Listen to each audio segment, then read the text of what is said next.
विद्यार्थी जीवन में मैं ही नेता था। मैं आपसे पूछ रहा हूँ, गोधरा का नाम ऐसा हो गया ना कि लोग सुनते ही लोग से गोधरा गोधरा। बात हो गई। उस टाइम भी आप विधायक थे ना? अभी वो बात है ही नहीं। बहुत तूफानी आदमी था। पहले दौर में था तो भी मैं क्लास मॉनिटर था। अभी कुछ दिन पहले आपको बहुत ट्रोल किया गया सोशल मीडिया पे कि वो 11 लोग छूटे, माला पहनाई गई, स्वागत कर दिया गया और आपका एक बयान किसी ने आपने दे दिया, उसको लेके बड़ा ट्रोल किया गया। उस पर कुछ कहेंगे? नहीं, इसमें कोई बात नहीं। Thank you very much. सही है कि आपको अफसोस? आप क्या मेरे साथ बात करता है? 11 लोग की क्या बात है? Thank you. उस समिति में थे इसलिए पूछ। Thank you. नो।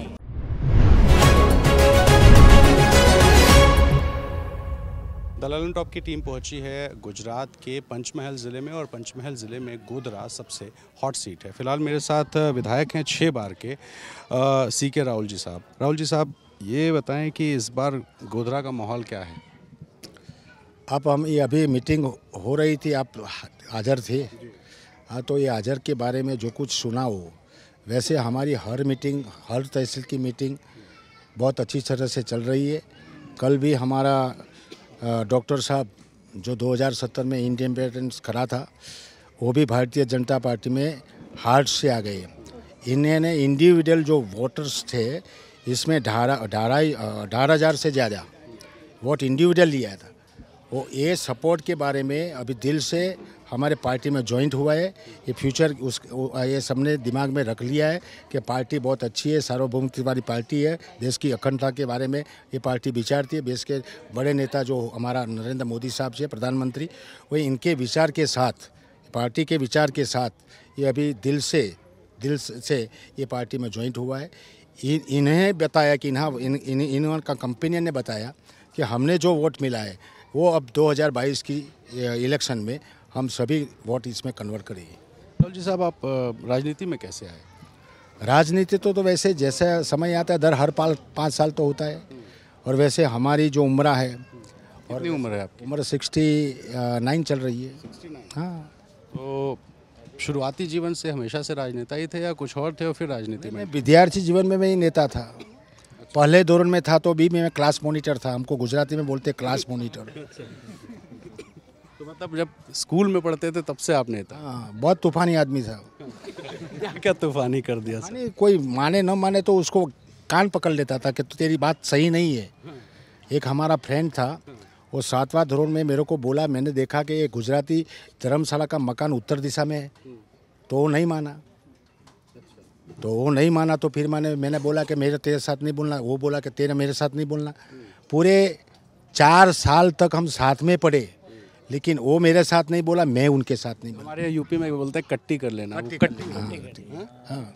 मतलब आप बचपन से ही बिल्कुल इतने तूफानी थे कि कट्टी। ये जो प्रश्न पे आने वाले मेरे को पता है क्या कि ये जब 2000 का चुनाव में यदि बीजेपी पार्टी टिकट न दे तो आपका क्या करना है? तो मैंने भूतकाल में भी बोला था, 2 मास पहले भी बोला था, 5 साल पहले भी बोला था कि अब लास्ट जो हमारा बीजेपी में ज्वाइंट होने वाला का मतलब टाइम है, इसमें हम कभी कोई पार्टी नहीं बदले। हम पार्टी कब बदलते थे तो हमारा काम नहीं होता था, इसलिए पुलिया का काम हो, इरिगेशन का काम हो। लेकिन ये पूरे 5 साल में हमने इतना बढ़िया रुपये दे दिए सरकार, बीजेपी ने सरकार ने, हमारे भूपेंद्र CM साहब ने। और वैसे भी यहाँ दिल्ली से हमारा ये गुजरात में जो वर्कर लोग थे, हमारे पार्टी के सन्निष्ठ कार्य कर रहे थे, हमारे मतलब के बीजेपी के जो मतलब के होद्देदार होते, ये सभी को साथ में लेके चलते। यहाँ कभी गुजरात में हमारे पंचमहल में आए, दाऊद में, तो भी नाम जो वो हमारा प्रधानमंत्री जी बुलाते, कैसे राहुल जी, कैसे समर सिंह, कैसे, ये सबको नाम जो बुलाते। इनका मतलब क्या कि इनकी हमारी और पार्टी की वजह से इतनी नज़दीक से मिलनसार स्वभाव की है कि चाहे प्रधानमंत्री बन गए तो भी नाम से हमको बोला था कैसा है। इतनी पार्टी क्यों बदलनी पड़ गई? इसीलिए कि आपका काम नहीं हो रहा था इसलिए पार्टी बदलते? तो मैंने बोला ना कि समय की बात है और दिमाग में आना चाहिए कि पब्लिक का काम नहीं होता है तो पार्टी में मिनिस्टर होने के बाद भी क्या वजूद। वहाँ गांधीनगर हम जाते, जब हमारा बजट का सेशन होता है तब बजट में जाते, चाहे मीटिंग होती तो जाते। लेकिन हमको तो 365 दिन में यहाँ हमको 300 दिन तो इधर रहने का है। तो पब्लिक का काम तो होना ही चाहिए। किस वजह से हम पॉलिटिक्स में पब्लिक के काम करने के लिए वो दफ़ा इसलिए काम नहीं होते थे तो फिर बाद में हमने पार्टी बदल के बीजेपी में आया। ये आखिरी चुनाव है क्या आपका, क्योंकि 69 हो गया, ये हमारा आखिरी चुनाव है, समझ लो, ये आखिरी चुनाव है, ये बाद नहीं लड़ना, विधायक का हमारा आखिरी चुनाव है। क्योंकि बीजेपी में तो कहा जाता है ना कि एक एज के बाद। लेकिन मैंने बोला, हम आपके सामने बोल रहा है, मैं जो बोलता हूँ करता हूँ, और मैं किसी भी पार्टी में था, अभी बीजेपी में हो, तो बीजेपी के बारे में कुछ भी करना पड़ता है तो हम कर सकते हैं। पब्लिक के लिए भी कुछ भी काम करना पड़ता है तो कर सकते, चाहे किसी के काम के लिए झगड़ना हो तो झगड़ते, क्यों नहीं देते। अच्छा, किससे झगड़ सकते हैं मैक्सिमम? अगर मान लीजिए आपका काम ना हो तो किससे झगड़? क्या है कि टेक्निकली के बारे में कुछ समय हो सकता है, तो उसके झड़प, उसकी स्पीड करने के लिए बोलना पड़ता है। तो जब कांग्रेस में थे आपकी बात नहीं सुनी गई, जब नाराज हो गए तो राहुल जी से झगड़ लिया की था? बात नहीं, वो दफ़ा जनता दल की बात है। हाँ पहले, हाँ फिर बाद में तो धमाधम वो बीजेपी में आने से भी धमाधम काम होता था। कांग्रेस में भी झगड़ा किया आपने? क्या कि लीडर की बात होती ने, वो दफ़ा जो हमारा लीडर था, वो दफ़ा हमने लीडर के साथ रहा। अभी हमारा लीडर जो माननीय प्रधानमंत्री जी है या सीएम हमारा भूपेंद्र जी है, और हमारे प्रदेश प्रमुख जो CR पाटिल है, ये सब मिल के गुजरात की भी सोचते हैं और हमारे इलाके की भी सोचते हैं। ऐसा नहीं है कि भाई हर एक इंडिविजुअल सोचते हैं। आपको नहीं लगता है कि आप जिस सीट से विधायक हैं वो सीट देश नहीं दुनिया भर में एक नेगेटिव वजह से जानी जाती है? आप बाहर जाते हैं कभी गुजरात से बाहर, यहाँ कहीं, तो गोधरा का नाम सुन की बात कैसी है, देखिए तो सही है। 18-19 हज़ार मत लेने वाले इंडिपेंडेंट्स वो आज हमारे साथ आ गए। वैसे तो मैं समझ गया, आप तभी तो 6 बार से आप समझ लो कि इनका और मेरे जीते हुए मत, और अभी 5 साल में मैंने काम किया है, समझते आप, तो ये सब मिला के कितना वोट से हम आगे बढ़ेंगे, ये बात आप ही समझ सकते हैं। तो मैं वो नहीं पूछ रहा हूँ, मैं आपसे पूछ रहा हूँ, गोधरा का नाम ऐसा हो गया ना कि लोग सुनते ही लोग से गोधरा गोधरा। बात हो गई। अभी आप विधायक थे ना? अभी वो बात है ही नहीं। आप विधायक थे ना? हमारे 20-25 साल से गुजरात में नहीं है, हमारे गोधरा में कोई हुल्ला हुल्ली नहीं होता है, पीसफुल है, अभी एटमॉस्फेयर है। हमारे यहाँ के लोग जो भी यहाँ गोधरा में आते जाते, शाम को 8 बजे 9 बजे आवे, तो ये उनके पेरेंट वो कोई लड़के की और लड़की की कोई चिंता करते नहीं, क्योंकि शासन बीजेपी का है। मतलब गोधरा सुरक्षित है? हाँ सुरक्षित है। 2002 के बाद जो है स्थिति 2002 के बाद कुछ चमकला नहीं हुआ है।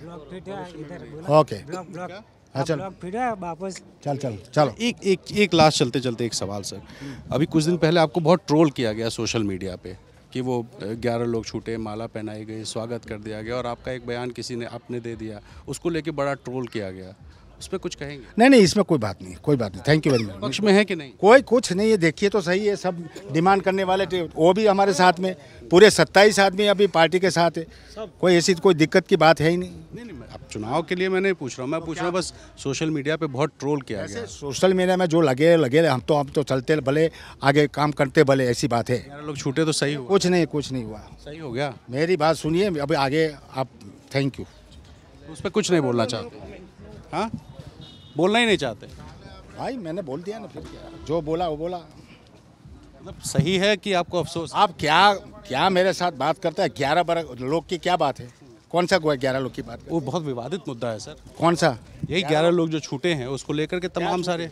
अरे ये तो बात तो हो गई, सुप्रीम की बात है, वो बात केस भी खत्म हो गया। तो उस समिति में भी थे ना? बस समिति में भी ये हो गया sir. Thank you very much. Thank you. उस समिति में थे इसलिए पूछ। Thank you. नो। ये तो फिलहाल देखिए CK राहुल जी विधायक जी हैं, और विधायक जी बिल्किस बानो के मामले में जो बयान दिया था जिन्होंने, कि जो 11 लोग हैं वो संस्कारी हैं क्योंकि वो ब्राह्मण हैं, और ब्राह्मण संस्कारी होता है। फिलहाल जैसे सवाल पूछा तो ब्राह्मण जी, मतलब विधायक जी भड़क गए, और भड़क कर यहाँ अपनी गाड़ी में फ़िलहाल निकल रहे हैं। तो ये गोधरा के विधायक हैं, 6 बार के विधायक हैं, कई बार दलों को बदला है, और इस बार फिर से बीजेपी के प्रत्याशी हैं।